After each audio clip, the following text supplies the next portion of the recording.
جديدة بالقراطيس تزوج قاضي على زوجته دون علمها، وكان يذهب لزوجته الثانية سرا، وشعرت الزوجة الأولى بتغير حال زوجها فشكت أنه تزوج عليها. ذهبت إليه وسألته فلم يجبها، وقال أنها أوهام ليس لها أي دليل.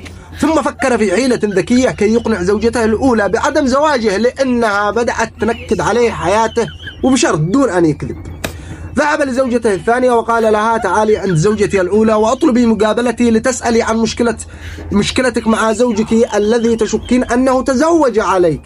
وبعد صلاة العصر فعلا ذهبت الزوجة الثانية إلى منزل الأولى وطلبت القاضي لسؤاله عن مشكلة مع زوجها، فأخذتها الأولى إلى زوجها القاضي وجلست معهما.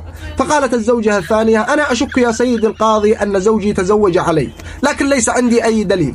فقال لها هي أوهام في رأسك وظن سيء والعياذ بالله، والدليل أن زوجتي تشعر بنفس إحساسك، وأنا أمامك أقسم بالله العظيم لو كانت لي زوجة خارج هذا البيت فهي طالق ومحرمة علي.